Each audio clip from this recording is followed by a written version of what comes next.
కాబట్టి ఇప్పుడు రావణాసురుడు అదును కోసం ఎదురు చూస్తున్నాడు. అక్కడే ఉన్నాడు. మీతో నేను మనవి చేశాను, ఆయన సమస్తమైనటువంటి మాయలు తెలుసున్నవాడు. కాబట్టి ఆ పర్ణశాల ప్రాంతంలోనే ఆకాశంలో నిలబడి ఉన్నాడు. ఎవరికి కనపడడు. రథసహితుడై ఉన్నాడు. రథంలో కూర్చుని ఉన్నాడు. ఎప్పుడైతే లక్ష్మణుడు దూరంగా వెళ్ళిపోవడం కనపడిందో, సీతమ్మ ఒక్కతే ఉన్నదో, ఆయన ఉత్తర క్షణంలో రథం కనపడకుండా ఉంచి తాను మాత్రం భూమి మీదకి దిగి వేషాన్ని మార్పు చేసుకున్నాడు. మార్పు చేసుకున్నాడంటే ఆయనకి మేకప్ కిట్టెక్కర్లేదు. ఆయన సంకల్పంతో మారుతుంది. అడిగితే ఆయన వెంటనే తన యొక్క నిజమైన రూపాన్ని ప్రకాశింపజేశాడు. రావణాసురినిగా ఎదురుగుండా నిలబడి సోక్కర్ష కదండి రావణుడి దేవుడు. ఇంకా ఎదర సుందరకాండలోనూ అక్కడ ఇంద్రుగాని, నేను అంతటి వాణ్ణి ఇంతటి వాణ్ణి కాంచనలంకాధీశుడిని, నా దగ్గర 32 కోట్ల మంది రాక్షసులు నాకు ఊడిగం చేస్తుంటారు. మా అన్నగారు కుబేరుడికి తోడబుట్టినటువంటి వాణ్ణి, విశ్వసోబ్రహ్మ యొక్క కుమారుణ్ణి. ఆ కుబేరుణ్ణి నిగ్రహించి ఆయన యొక్క పుష్పక విమానాన్ని అపహరించి తీసుకొచ్చినటువంటి వాణ్ణి. నన్ను చూస్తే దేవతలు, యక్ష, గంధర్వ, కిందర కింపురుషులు భయపడతారు. నేను చతుర్ముఖ బ్రహ్మగారి కోసం 10,000 సంవత్సరములు తపస్సు చేసి శిరస్సును ఆహుతి చేస్తే ఆయన నాకు ఎవ్వరి చేత నిగ్రహింపబడకుండా వరమిచ్చాడు. కాబట్టి నేను ఆకాశంలో నిలబడి ఈ భూమిని పైకెత్తగలను. నేను తలుచుకుంటే ఈ లోకాలన్నిటినీ శాసించగలను. నన్ను చూసి పక్షులు ఎలా గడగడలారిపోతున్నాయో, వనదేవతలు ఎలా పారిపోతున్నారో, గోదావరి గబగబా ప్రవహించకుండా నెమ్మదిగా ఎలా వీస్తోందో, సూర్యుడు మబ్బులు చాటికి ఎలా వెళ్ళాడో చూడు. నన్ను చూస్తే అందరూ అంత భయపడతారు.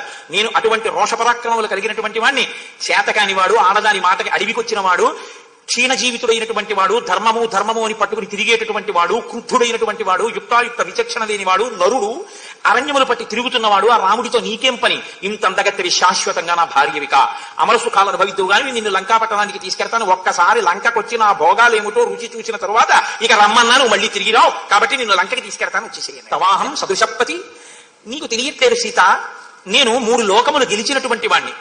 నాకు భార్య కావడం నీ అదృష్టం. నువ్వు నన్ను భార్యగా పొందాలి, నేనే నీకు తగినటువంటి భర్తని. ఇంతకాలం తెలియక ఆయన పక్కన భార్యగా ఉండిపోయావు. అసలు నీకు తగిన భర్తని నేను, నాకు తగిన భార్యని నువ్వు. కాబట్టి నువ్వు నాతో లంకకొచ్చి నాతో ఉండిపో. ఇప్పుడు సీతమ్మను అపహరించి లంకకి తీసుకెళ్లడం కోసమని వామేన సీతాం పద్మాక్షీం మూర్ధజేసు కరేణ సహా ఊర్వోస్తు దక్షిణీనైవ పరిజగ్రాహ పాణినా. ఆమెని ఎడంచేతో అమ్మవారి యొక్క జుత్తు పట్టుకున్నాడు. కుడి చెయ్యి అమ్మవారి యొక్క ఊర్వోస్తు తొడల కింద కుడి చెయ్యి పెట్టాడు. పెట్టి ఒక్కసారి అమాంతం ఆ తల్లిని పైకెత్తి ఏదో భూమిని పెళ్లగించి తీసుకెళ్లాడు. అది వెంటనే నాకు తెలుసు చాలా మందికి అనుమానం ఒకటి వచ్చేస్తుంది అని. అలా లేదు వాల్మీకి రామాయణంలో. వాల్మీకి రామాయణంలో ఏది చెప్పారో అది సత్యమని మీరు గ్రహించదరుగాక. కాబట్టి ఇప్పుడు ఆవిడ్ని తీసుకెళ్లి తన బంగారు రథం మీద కూర్చోబెట్టుకుని తీసుకువెళ్ళడానికి ప్రయత్నిస్తుంటే వనదేవతలందరూ పారిపోయారట చూసి రావణుణ్ణి. గోదావరి చాలా మెల్లగా ప్రవహించిందిట. పక్షులు చప్పుడు చేయకుండా కూర్చున్నాయిట. చెట్లు కదలలేదుట. వాయువు చాలా మెల్లగా వీచిందిట. సూర్యుడు మబ్బుల చాటుకి వెళ్ళిపోయాట. ఎందుచేత అంటే ఆయన దిక్పాలకులందరినీ శాసించాడు. ఆయన తపస్సుని అడ్డు పెట్టుకుని లోకములన్నింటినీ ఏడిపించినటువంటి వాడు. తం దృష్ట్వా మృత్యు సంకాశం తీక్ష్ణదంస్కం మహాభుజం ప్రాద్రవన్ గిరి సంకాశం భయార్తాహ వనదేవతాహ.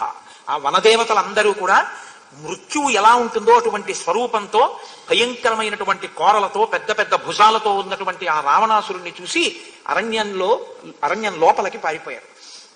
వెంటనే తను ఒక సంకల్పం చేశాడు. మాయమైపోయినటువంటి ఆ రథం కిందకి దిగింది.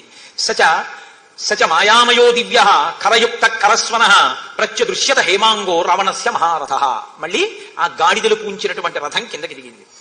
ఆయన సీతమ్మ తల్లిని ఎత్తి తన రథంలో కూర్చుని ఒళ్ళో కూర్చోబెట్టుకున్నాడు. తతస్తాం పరుషైర్వాక్యై భత్సయన్ సమహాస్వన అంకేనాదాయ వైదేహీం రథమారోపయత్ తదా. తను రథంలో కూర్చుని ఆవిడ్ని తొడ మీద కూర్చోబెట్టుకుని ఆడ త్రాచుపాం ఎలా గింజుకుంటుందో అలా గింజుకుంటున్నటువంటి తల్లిని గట్టిగా ఒడిసి పట్టుకుని సీతమ్మని అపహరించి తీసుకెళ్లిపోతున్నాడు. ఆకాశంలోకి ఆ రథం ఎగిరి వెళ్ళిపోతుంటే సీతమ్మ అరణ్యం వంక చూస్తూ అరుస్తోంది. కాబట్టి ఇప్పుడు ఆ నగల మూట విడిచిపెట్టింది, లంకాపట్టణానికి తీసుకెళ్లాడు. తీసుకెళ్లి ఆ తల్లిని తన యొక్క వైభవం అంతా చూడమంటాడు. నేను ఇంత గొప్పవాణ్ణి అంటాడు. అన్నీ చెప్పిన తరువాత సీతమ్మ తల్లి దగ్గరికి వచ్చి ఒక మాట చెప్తాడు. ఇది రావణ ప్రవృత్తి అంటే. మిగిలినవి ఏముంది? అస్తమానం తనని పొగుడుకోవడం అనేది రావణుడు ఎప్పుడు చెప్పినా అదే మాట చెప్తాడు. చూడు, నాకు ఇంత తప్పరం ఉంది, ఇంత వజ్రాలు ఉన్నాయి, వైఢూర్యాలు ఉన్నాయి, నగలు ఉన్నాయి, దాసదాసీదనం ఉన్నారు, ఇంతమంది భార్యలు ఉన్నారు, ఇంతమందిని జయించాను, కుబేరుని జయించాను, పుష్పక విమానం తెచ్చాను, సముద్రాన్ని అల్లకల్లోలపరిచాను, పంచభూతాల్ని శాసిస్తాను, దిక్పాలకుడు నా మాట వింటారు, దేవతలు భయపడిపోతారు, భూమిని పైకెత్తేస్తాను, పర్వతాన్ని పిండి చేసేస్తాను, కొండల్ని విసిరేస్తాను, చెట్లు పీకేస్తాను, వాళ్ళని కొట్టేస్తాను, వీళ్ళని కొట్టేస్తాను, కాబట్టి నువ్వు నన్ను కామించు, నా పాన్పు చేరు. చివరికి అడిగేది అది.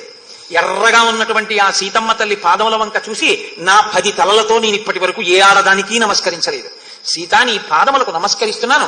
ఉత్తరక్షణం క్షిప్రం, ఇప్పుడే నన్ను అనుగ్రహించి నాకు కలిగినటువంటి కోరిక తీర్చు అనని మనసులో అనుకున్నట్ట, నేను ఇలా మాట్లాడి ఇలా కాళ్ళ మీద పడ్డాను కాబట్టి తప్పకుండా సీతమ్మ నా కోరిక తీరుస్తుంది అనుకున్నాడు.